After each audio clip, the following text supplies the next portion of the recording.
Hi, I have the treasure of Pelican Cove, and I'm going to read Chapter 5, Treasure Fever.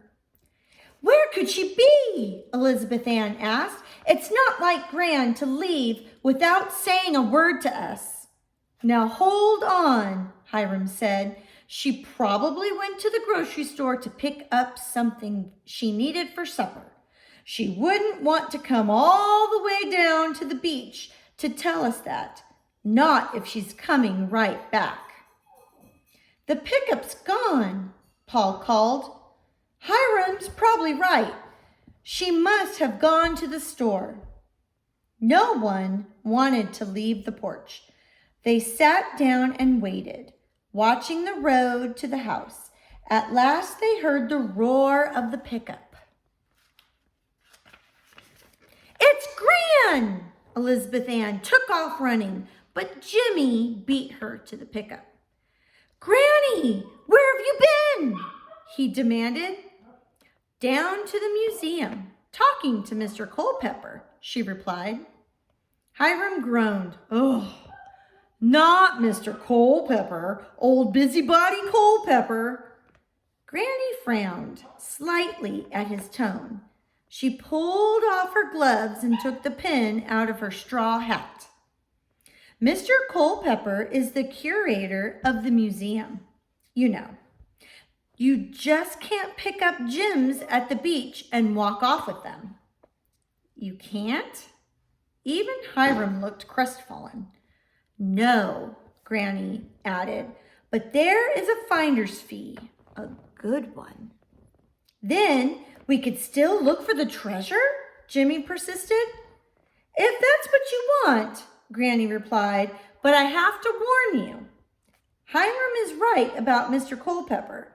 By noon tomorrow, you will have all the help you will ever need. What do you mean, Gran? Elizabeth Ann asked. Cyrus Culpepper is not known for keeping secrets. Tomorrow, everybody in town will know about the emerald Jimmy found, and everybody will want to help you find the rest of the treasure. They can't! Jimmy's eyebrows came together in a dark frown. We found it first! We sure did, Elizabeth Ann was annoyed. Why should they get in on it? Gran was quiet for a minute. Then she said, You found the emerald, and if there really are any more jewels, whoever finds them will get a finder's fee, just as you did for the emerald. Then let's get going, Paul said. Maybe we can find the rest of the treasure before it gets dark. They went back to work. Even Elizabeth Ann shoveled with all her might, and Jimmy left Blackie to play alone while he dug with his spade. But at supper time, all they had were tired muscles and big appetites. They ate everything on their plates and asked for more. Granny bustled about the kitchen. Guess this nonsense has some good in it, she said cheerfully. Growing children need good food. After devotions, all three children were ready for bed. Granny shooed them upstairs before dark. No one protested. The next morning, Jimmy was the first one up. He stumbled to the window, rubbing still sleepy eyes. He started to call for Blackie. The shout stuck in his throat. The beach was full of holes. They made a jagged line down the beach. Jimmy blinked. When he opened his eyes, the holes were still there. And there were people farther down the beach, people with shovels. Paul, Jimmy called. He shook his brother. Wake up! There are people down there. People? Paul murmured sleepily. What people? He rolled over and went back to sleep. Jimmy shook him again. Treasure hunters! Paul was on his feet before Jimmy finished. He stuck his head out the window. Oh, no, he moaned. Jimmy, go get Elizabeth Ann. All three children were dressed and out the door before Granny could call them for breakfast. Arms folded, she stood on the porch and watched them go. Then she shook out her apron and went back inside. Hiram was already on the beach. Blackie frisked around him. He wanted to play, but no one was interested, not even Jimmy. The beach was filled with working people. That must be Mr. Culpepper over there, Paul said. I guess you were right, Hiram. Yep, Hiram said. He tossed out another shovel of sand and wiped his brow. And there is Miss Abbott from the library. Elizabeth Ann turned around. A thin woman trotted through the sand toward them. Dark glasses covered her eyes, and a large straw hat shaded her from the sun. Hello there, she called. Isn't this wonderful? A pirate on our beach? Why, Hiram, all these years we thought... She stopped and put her hand to her throat. That my granddad had lost his marbles? Hiram finished for her.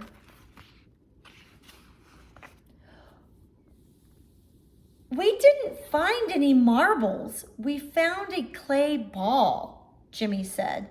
Paul turned to explain, but Jimmy was already chasing Blackie down the beach. Well, in any case, Miss Abbott said kindly, we were certainly wrong, weren't we? Appears so, Hiram said, looking at the growing crowd on the beach. Jimmy came racing back up with Blackie. Hey, he called, someone's got a bulldozer up there. A bulldozer? Hiram dropped his shovel. Jimmy, run, tell your granny to call the mayor. I'll put a stop to this. Granny and Mayor Tidwell arrived about half an hour later. They found Hiram facing down a large, beefy-looking man. They were standing in front of a bulldozer. The man had his hands on his hips. He looked hot and angry. Jimmy ran to Granny. Better hurry, Granny, he said. Hiram's getting awful mad. Granny smiled. It looks like he has company. Company?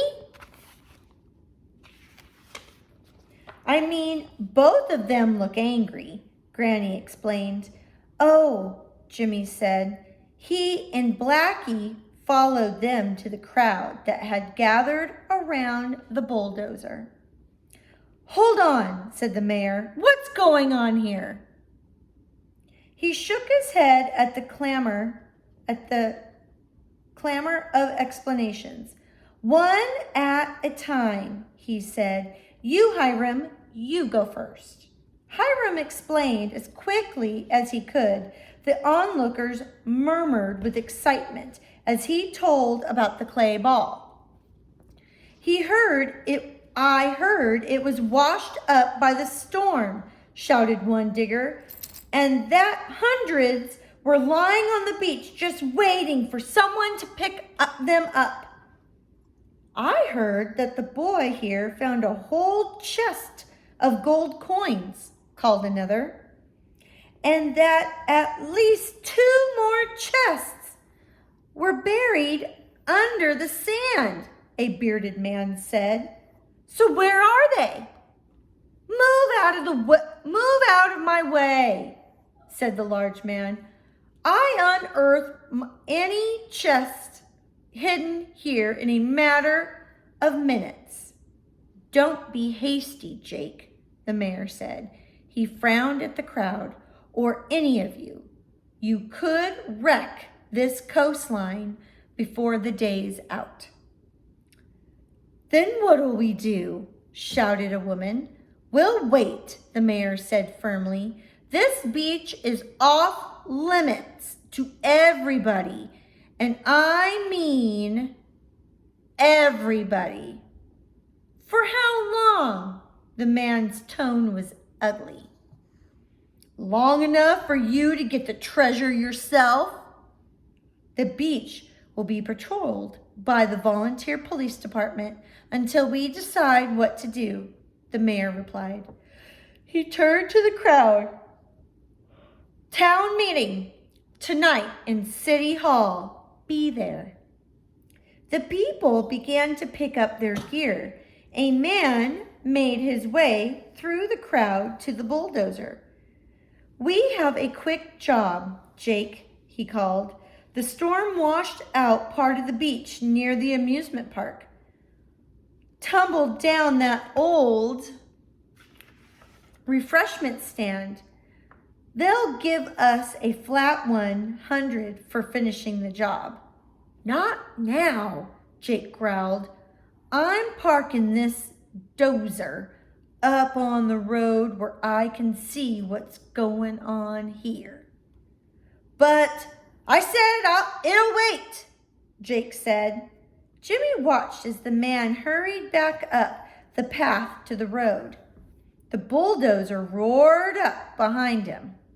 Jake parked it where he had a good view of the beach. Wow, Blackie, Jimmy whispered. He rubbed the dog's head. I think we'll stay out of his way. Right, boy? Blackie looked up at Jimmy and barked.